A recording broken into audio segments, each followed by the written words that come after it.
Recientemente la CIA lanzó una campaña en China para encontrar miembros del Partido Comunista Chino que estén dispuestos a proporcionar información sobre los planes futuros del partido.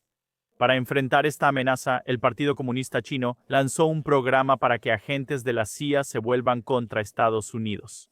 Por eso, hoy contacté a un exespía de la CIA para hablar sobre cómo operan las agencias y los países, y cómo logran que los agentes de los demás se vuelvan en contra de su propio país.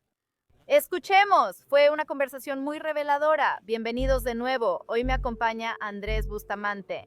Él es un exoficial de la CIA, y además de eso, tiene un nuevo libro que saldrá este septiembre, el 9 de septiembre, llamado Sombra de Concha. Pondremos el libro en la pantalla. Andrés, estoy muy emocionado de hablar contigo y por el libro. Gracias, Sam. Aprecio tu tiempo y me encanta tu contenido. Estoy emocionado de comenzar.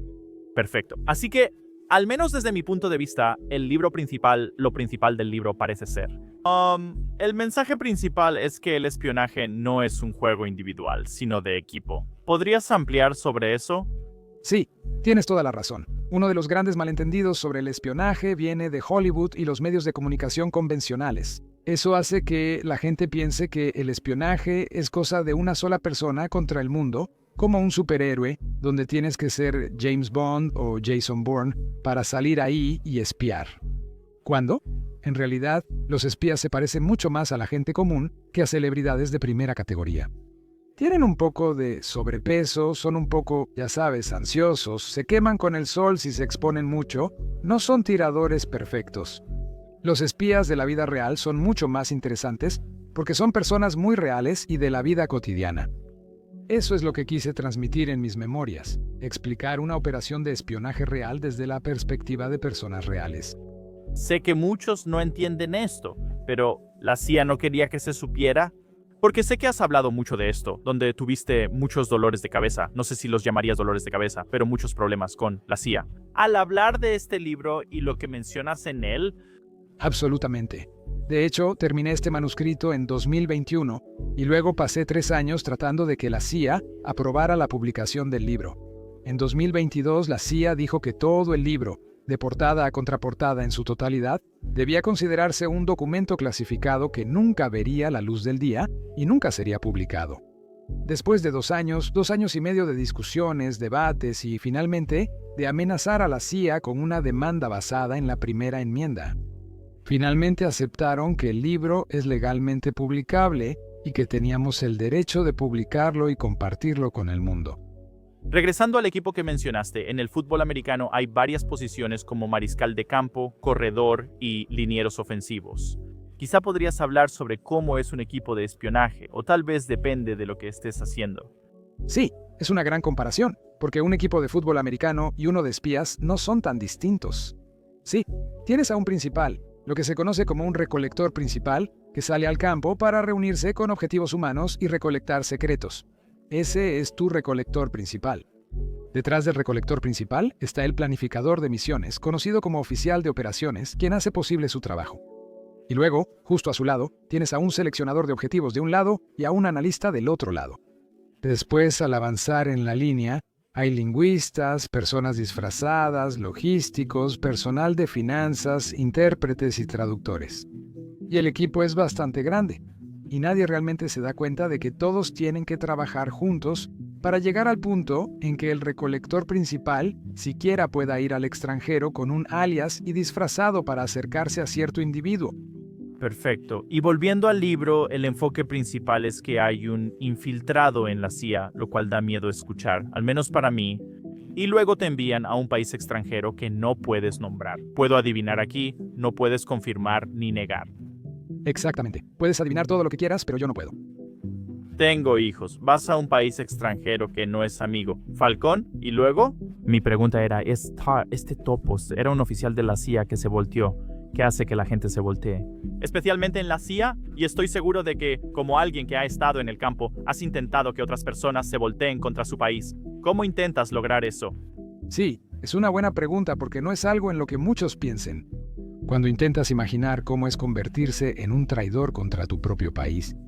¿Cómo es ser un oficial militar, un agente del FBI? Un agente de la CIA que luego intercambia secretos, vende tus secretos a los rusos, los chinos o los iraníes, Estamos tan ocupados satanizando a esas personas que no intentamos empatizar con ellas. Y en realidad, la razón por la que están cometiendo traición se basa en la empatía. Hay algo que les falta, algo triste, algo doloroso, algo de enojo en su vida y realmente creen que la traición es la forma en que lo van a solucionar. Así es como conseguimos que oficiales extranjeros traicionen a su país y colaboren con nosotros en Estados Unidos. Todo se trata de entender las emociones de las personas, los patrones de comportamiento humano, y luego lograr que simpaticen y crean que la traición es su mejor opción para arreglar aquello que les molesta. Creo que lo que acabas de explicar aplica un poco a Edward Snowden.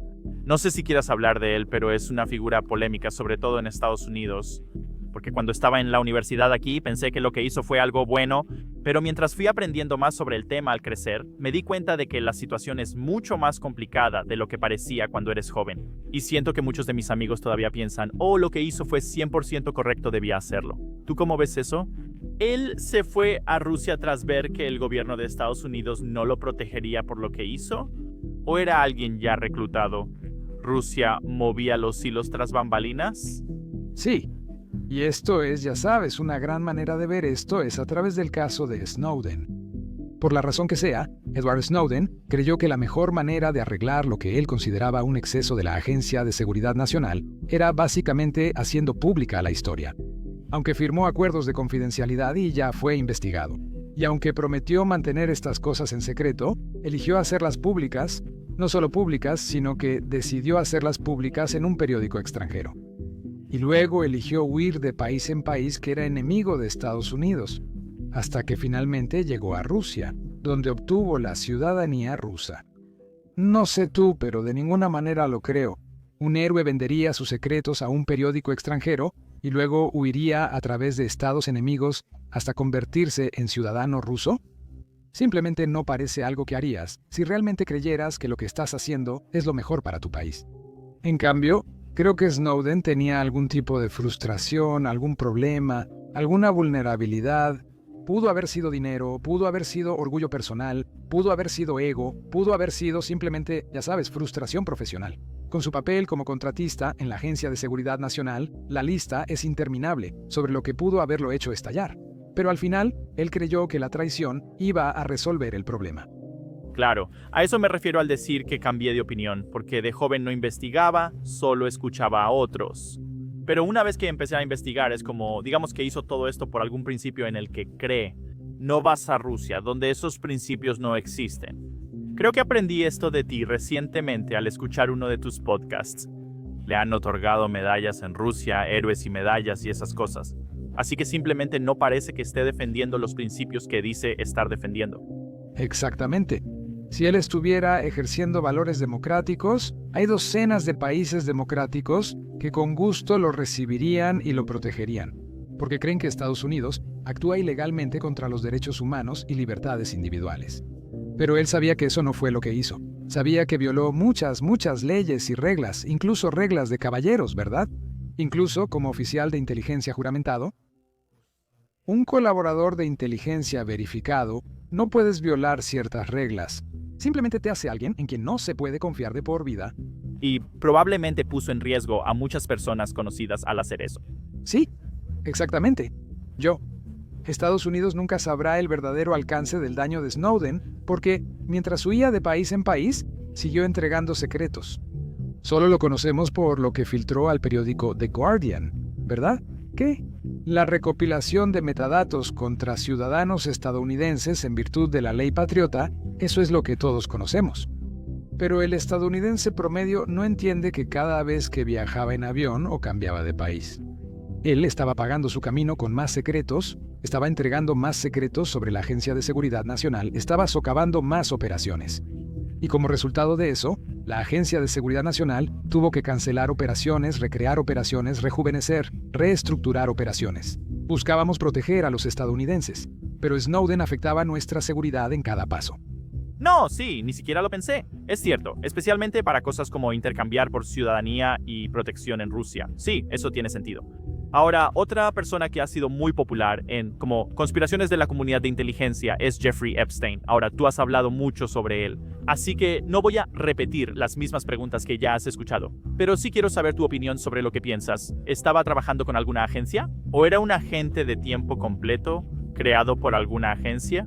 Mi pregunta es, ¿eso es común? ¿La gente rica, la gente poderosa está trabajando con la agencia de su país o con la agencia de otro país? Es una gran pregunta. Yo diría que en realidad es más común de lo que la gente piensa. Las personas adineradas apoyan operaciones de inteligencia. Y tiene sentido porque la mayoría de las personas adineradas también son muy patriotas con su país. Y tuvieron éxito no porque fueran buenos en muchas cosas, sino porque eran buenos en una sola cosa. Y cuando tu gobierno, cuando tu país viene a ti y te dice, oye, eres el mejor haciendo llantas, eres el mejor en creando algún tipo de aparato, eres el mejor en Cantuna. Cuando vienen y te dicen, eres el mejor en nuestro país, necesitamos tu ayuda. ¿Qué estadounidense diría que no? ¿Qué estadounidense se va a decir, ¿sabes qué? No me interesa. No cuando podrías convertirte en quien firma un contrato con el gobierno federal y ellos compran todo tu atún enlatado. Es como la situación de Elon Musk. ¿Crees que Elon Musk estaba ayudando a Donald Trump porque Elon ama a Estados Unidos? No. Elon quería que Tesla y SpaceX fueran los principales contratistas del gobierno federal de Estados Unidos por 4 años. Además, él veía signos de dólar, veía contratos gubernamentales en su cooperación. Es común que las personas adineradas apoyen hacia Estados Unidos. La diferencia con Epstein es que, para apoyar a Estados Unidos desde una posición de seguridad, tienes que ser legal en tus actividades. Epstein era ilegal en sus actividades, estaba transfiriendo dinero ilegalmente al extranjero y traficando personas de manera ilegal. Así que Estados Unidos no tiene manera de trabajar con un hombre así. La CIA no tiene manera de trabajar con alguien que está violando la ley estadounidense, y eso es porque la CIA está bajo el poder ejecutivo, lo que significa que bajo el poder ejecutivo del gobierno solo podemos trabajar con estadounidenses que cumplen la ley. Pero el Departamento de Justicia, que está bajo la rama judicial, la segunda rama completamente diferente, la rama judicial del gobierno. Ellos pueden trabajar con criminales y de hecho trabajan con criminales. Así que mi teoría es que Jeffrey Epstein en realidad era un activo del FBI, lo que se conoce como un informante confidencial, que es un informante confidencial. Y él delataba a personas que trabajaban con él para contrabandear dinero y para ocultar o traficar niños y esconder dinero. Él le daba esas actividades criminales al FBI a cambio de perdón o inmunidad en su propio caso. Esa explicación sobre Jeffrey Epstein es más probable. Sí, solo probabilidades si no conocemos todos los detalles, ¿verdad? Correcto. Aquí es donde me confundo, porque dijiste que la CIA no puede violar leyes. Pero creo que hablas de otro podcast, tal vez también en el libro, donde ni siquiera sé. Si puedes decir esto en YouTube, lo censuraremos. Lo has usado para, ya sabes, como si en un país extranjero quieres involucrarte con alguien que lo quiere, se lo darías. ¿Eso no se considera romper la ley? Esa es una gran pregunta porque la CIA no puede violar las leyes estadounidenses. Si violamos las leyes estadounidenses, tenemos que recibir un tipo de aprobación muy específica del sistema judicial. No reconocemos como ley ninguna fuera de Estados Unidos.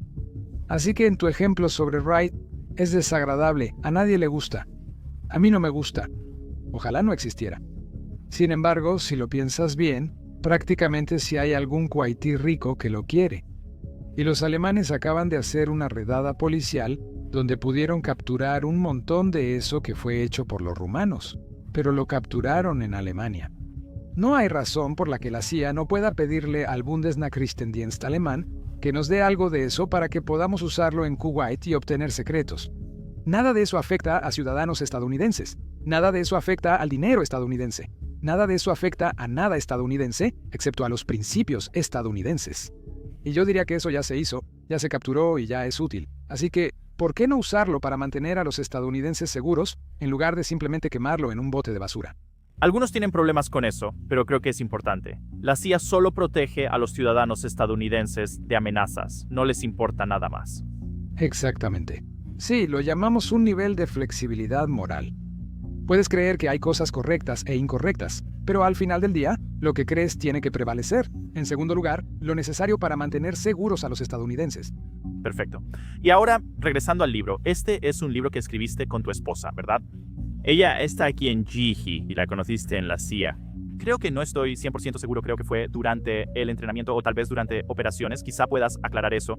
Este es un punto interesante que muchos no consideran, pues solemos hablar mucho de China o Rusia.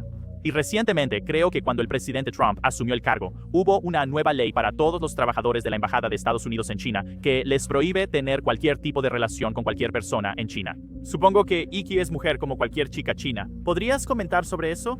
Porque desde el punto de vista de un extranjero, al menos por las películas, que de nuevo probablemente no sea la mejor manera de obtener información por las películas, las citas y encuentros sexuales parecen ser el punto más débil para atacar a un agente en el campo. Es cierto sobre los estadounidenses. Estados Unidos tiene una relación muy extraña con el sexo. Es curioso porque algunas personas me dicen que piensan que Estados Unidos es muy sexualmente abierto. Tenemos eso disponible y cualquiera puede encontrarlo fácilmente. Pero la verdad es que Estados Unidos en realidad es un país muy reservado, casi reprimido sexualmente. Si piensas en Japón, puedes comprar ropa interior usada en máquinas expendedoras. O si piensas en Europa, donde caminas por la calle y ves anuncios de ropa interior en modelos desnudos, ¿verdad? Somos muy diferentes a eso en Estados Unidos. Por ello, nuestra idea de lo sexualmente apropiado o inapropiado es muy maleable. Así que los países extranjeros a menudo se aprovechan de la incomodidad sexual de los estadounidenses y la usan en nuestra contra. Así surgen las trampas de miel y quienes realizan operaciones de explotación sexual. Por eso el gobierno de Estados Unidos tiene lo que llaman países de no confraternización. Lo que mencionas sobre la regla de Donald Trump, que prohíbe a trabajadores de la embajada en Pekín tener relaciones con ciudadanos chinos, es exactamente eso. Es porque tenemos que establecer reglas de no confraternización para proteger a los estadounidenses de sus propias ideas sexuales incómodas. Tenemos varios países de no confraternización. Rusia es un país de no confraternización. Irán es un país de no confraternización. China, Corea del Norte, Bielorrusia y otras agencias tienen 5 o 7 países de no confraternización más definidos, lo que significa que no puedes tener amigos, relaciones ni encuentros sexuales con nadie de estos países, a menos que lo informes de inmediato y termines la relación a partir de ese momento. Entonces, Sam, ¿qué implica si viajas por Turquía y una chica iraní atractiva te convence de pasar la noche con ella? El gobierno de Estados Unidos dice: diviértete, pero avisa a tu jefe y llena papeles para evitar problemas legales. Eso significa no ser un país FRAT. Ok, vi este tweet y no sé si sea cierto, pero aparentemente le dicen a todos en las fuerzas del orden, no a las agencias como tal. Si eres un 4 o 5 y se te acerca un 10, sabes que es una trampa de seducción. Exactamente, y la mayoría de la gente en el mundo de la inteligencia no es gente atractiva. La mayoría somos personas de aspecto promedio, porque quienes lucen así suelen ser olvidadas. Un tipo con una pequeña barriga y una chica con el cabello ralo. Y personas que son incómodamente, ya sabes, bajas e incómodamente altas, todas estas son personas que nadie recuerda. Es cuando te ves muy atractivo. Es cuando la gente piensa que perteneces frente a una cámara, o creen que perteneces en un escenario. ¿Te ves como el señor o la señora universo? Es cuando te recuerdan y nadie quiere eso. Siendo oficial de inteligencia profesional. Eso tiene sentido. Ahora, volviendo al libro, de hecho, y lo recomiendo mucho a cualquiera que esté viendo esto, si lo estás viendo, es 9 de septiembre, consigue el libro en el enlace de la descripción. Pero en el libro hablas de un topo en la CIA. Ya hablamos de eso, pero creo que insinuaste que tu operación se expone, o que tú quedas expuesto por culpa del topo. Y quiero enfocarme en cómo se comunican ellos y cómo te comunicas tú. Por ejemplo, si tuvieras que devolver algo a Estados Unidos, ¿y cómo lo permitió el topo? Quien sea que sea, o sea, sin importar de qué país sea la inteligencia, ¿cómo les hizo saber eso? Dice simplemente, oigan, ¿hay alguien ahí? ¿Solo dice que hay alguien ahí? ¿Les está diciendo tu alias, que es como Alex, algo así? Se me está olvidando el nombre. Es Hernández Andrew. Envía una foto. ¿Cómo se comunican con los moldes y eso? Me encanta esta pregunta. Nadie la había hecho antes. Sam, lo aprecio mucho. Entonces, cuando 2 personas se comunican en secreto, se comunican de manera clandestina, así que lo llamamos comunicación clandestina. Com clan. E hay todo tipo de formas diferentes de com clan. Algunas com clan son como un sistema operativo para tu teléfono. Parece una aplicación normal, pero en realidad está reforzada, aislada y con cifrado independiente. Ahora puedo comunicarme contigo desde una app normal en mi teléfono. Pero si alguien accede a mi teléfono, no puede entrar a esa carpeta, no puede acceder a esos mensajes. Es algo parecido a como era Snapchat cuando borraba las cosas. Así que parte de ClanCom puede estar en tu teléfono y otra parte de ClanCom puede estar en Internet. Puedes ir a un sitio web y puedes iniciar sesión en un sitio web, igual que iniciarías sesión en tu cuenta de Amazon. Pero en realidad a lo que estás accediendo es a una interfaz en la nube en algún lugar, y tu contacto está del otro lado de esa nube en algún lugar, y así tienes comunicación clandestina. Pero también tienes todas las formas antiguas de ClanCom, como los puntos muertos y los mensajes cifrados que literalmente escribes en papel con tinta invisible, o escribes en texto claro en papel soluble en agua que se disuelve en cuanto toca el agua. Son formas de comunicación. Cuando hablamos de cimitarra, nos referimos al nombre en clave del topo que buscábamos o que aparece en nuestro libro. La manera en que Cimitarra se reunía con sus manejadores la verás en el libro. A veces le enviaban mensajes de texto, le mandaban un mensaje por texto. Está clasificado si ese mensaje de texto era en un sistema de clan, o si era un sistema de encriptación comercial como Signal o WhatsApp, o si era un texto sin cifrar a su teléfono. No podemos hablar de esos detalles, pero sabemos que los mensajes llegaban a su teléfono y él respondía a los mensajes desde su teléfono. Y muchas veces, el contenido de esos mensajes era simplemente para concertar una reunión personal donde los dos pudieran encontrarse en privado.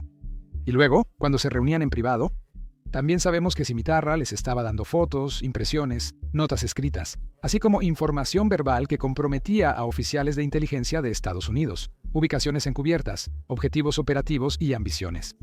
Realmente estaba revelando mucho. Lo que podemos compartir es limitado porque gran parte de eso sigue siendo clasificado.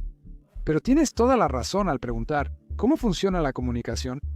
Porque, en muchos sentidos, depende de la operación, depende de los agentes, depende de cuánto tiempo tengan que pasar sin hablar entre ellos, durante un periodo de tiempo.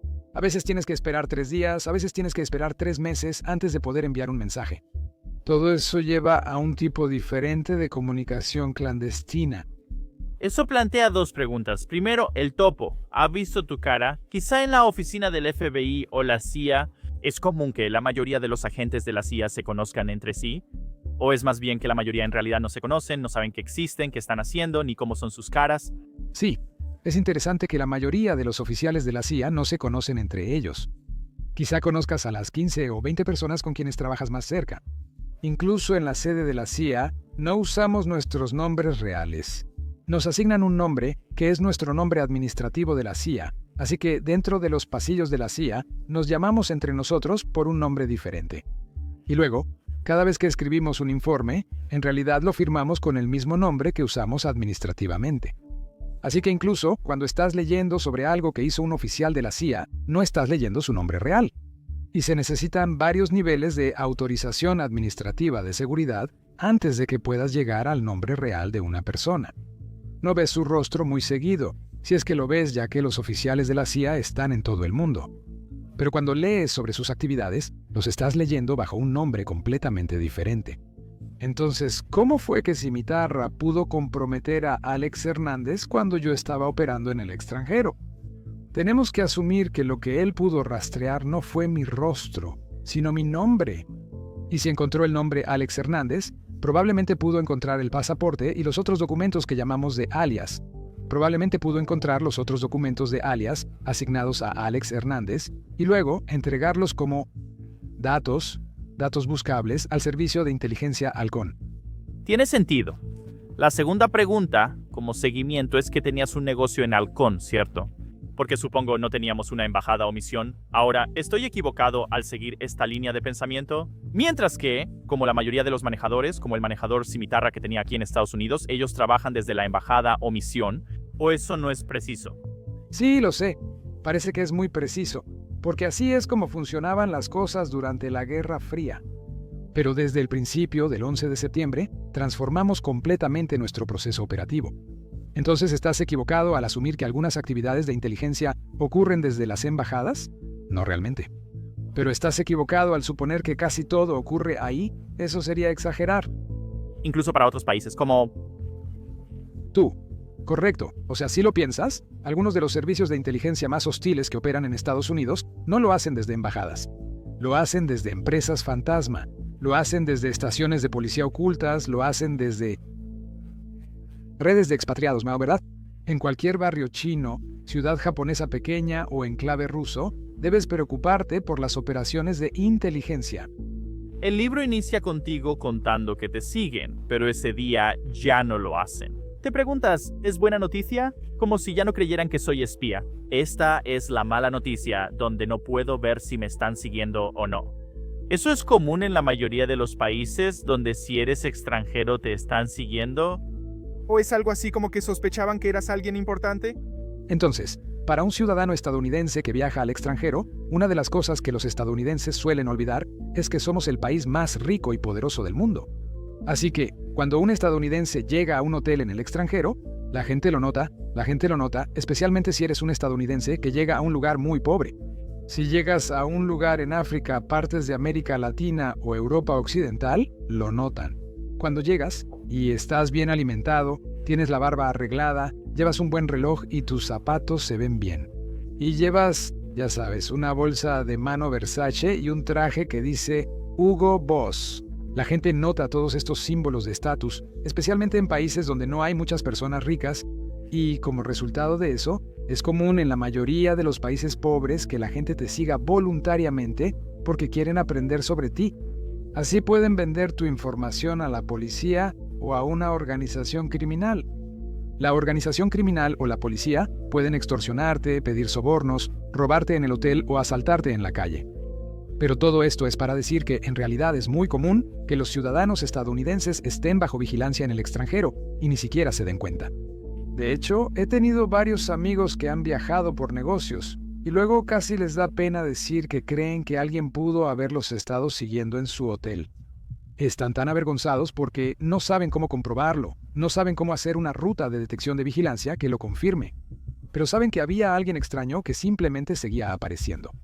O siempre había alguien extraño que se quedaba parado afuera de la puerta principal de la reunión, de la oficina donde seguían teniendo reuniones. A muchas personas les ha pasado esto, y simplemente nunca supieron qué era.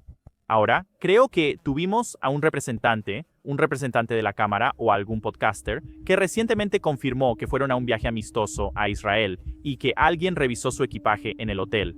Luego lo confirmó con otras personas que han estado en Israel y le dijeron, sí, eso es común allá. ¿Por qué lo hacen? Especialmente si alguien es amistoso.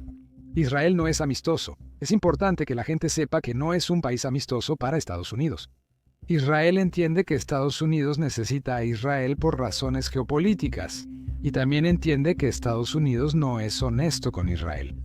Así que si piensas en algunos de los casos de espionaje más grandes en Estados Unidos, donde un estadounidense se convirtió en traidor, fue cuando un estadounidense se convirtió en traidor, para dar secretos a Israel.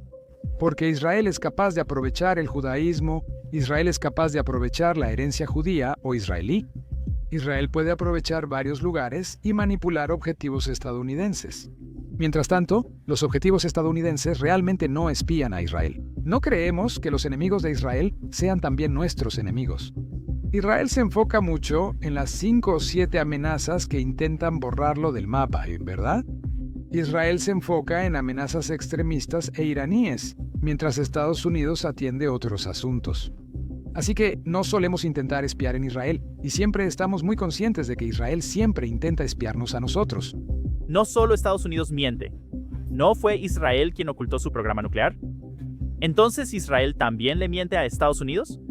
K-A-T-E. Exactamente. No es solo de un solo lado. No es unilateral. Sí existen. Hay una cita famosa en el mundo de la diplomacia que dice que no hay amigos ni enemigos permanentes, solo intereses permanentes. Es solo una forma elegante de decir que no puedes confiar en nadie. Todos están aquí para protegerse a sí mismos en cualquier momento, y o los ayudas a protegerse o te van a robar para protegerse ellos mismos. Sí, esa es nuestra pancarta porque el canal es de geopolítica. Sí, ahora, en el libro tuviste muchas citas. Bueno, no muchas. Tuviste un par de veces en las que casi te atrapaban, casi te descubrían y esas cosas. ¿Tienes entrenamiento o protocolo para cuando estás por ser atrapado y qué hacer?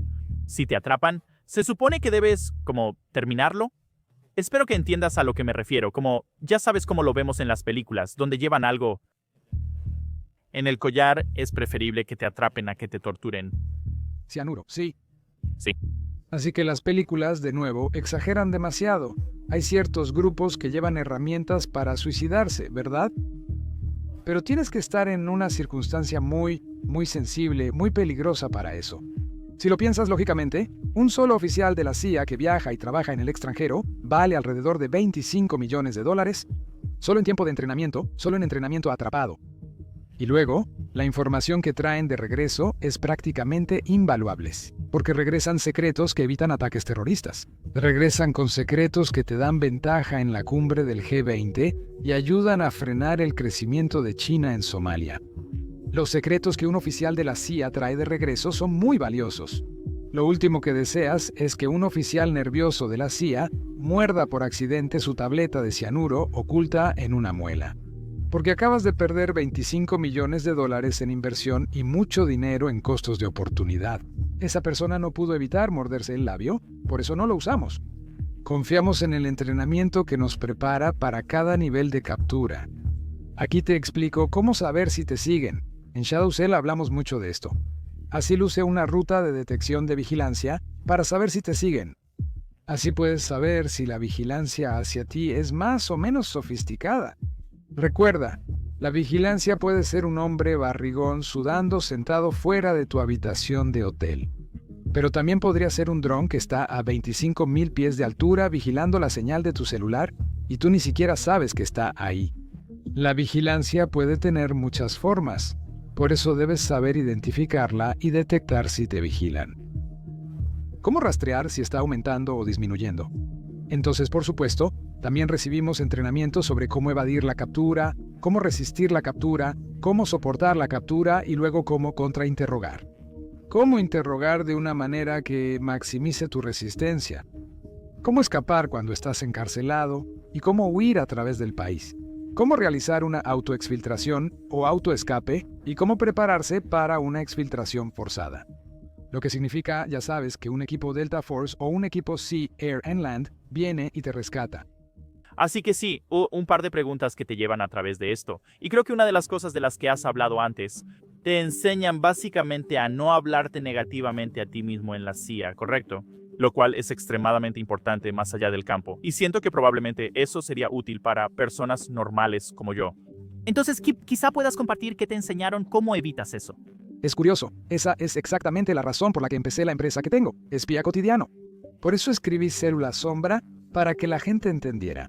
La CIA nos enseña muchas cosas que no son secretas. Varias habilidades que tenemos podrían y deberían estar al alcance del público estadounidense. Es solo que los oficiales de la CIA normalmente no salen y comparten las cosas que aprendieron en la CIA. Entonces, a lo que dices, ¿intentamos evitar el diálogo interno negativo? Es casi imposible porque, en promedio, tienes 60,000 pensamientos al día. De esos 60,000 pensamientos, el 80% de esos 60,000 pensamientos son automáticos, ¿verdad? Es como cuando tienes que ir al baño o tienes hambre y buscas comida. La mayoría de esos pensamientos son automáticos. Del 20% restante de esos pensamientos, el 80% son negativos y autocríticos. Mi aliento huele mal, estoy demasiado gordo. Estos zapatos no me quedan bien, ¿verdad? Me pregunto si esa señora está mirando el lunar en mi cara. Tenemos todos estos pensamientos negativos. En realidad, solo tenemos unos pocos miles de pensamientos positivos al día. Y esos pocos miles de pensamientos positivos posibles, de entre 60,000 pensamientos, son los que esencialmente determinan si estamos deprimidos o si somos productivos. Entonces, a tu punto, la CIA nos enseña a reconocer que tenemos pensamientos negativos para que podamos combatir esos pensamientos negativos. Para que cuando estés sentado pienses, oh, no me gusta mi sonrisa, se ve rara. Aún así sonríes porque tienes que sonreír para que los demás sientan que eres una persona segura. Si ocultas tu sonrisa por miedo a mostrar tus dientes, nadie sabe que te sientes inseguro por ellos. Ellos solo piensan que estás ocultando algo, y no quieres que la gente piense que estás ocultando algo. Debemos aceptar que podemos tener pensamientos negativos, pero no son relevantes para la misión actual. Lo recortaré y escucharé cada pocas semanas, es muy útil. Además, cuando salías del aeropuerto, te detuvieron para interrogarte. Mencionaste que aplicaste varias técnicas aprendidas, supongo que de tu entrenamiento en interrogatorios. ¿Te entrenan en ambos lados? Si estás de un lado de la mesa, haz esto. Si estás del otro, haz aquello. Creo que eso también serviría en entrevistas, citas o para hacer contactos. Como en muchos lugares, la gente puede usarlo en situaciones normales. Así que tal vez puedas hablar un poco sobre eso. La segunda parte de esta charla está en nuestro nuevo podcast, disponible al hacer clic en la pantalla final. Asegúrate de suscribirte a ese canal porque estaremos publicando Muchos más podcasts como este.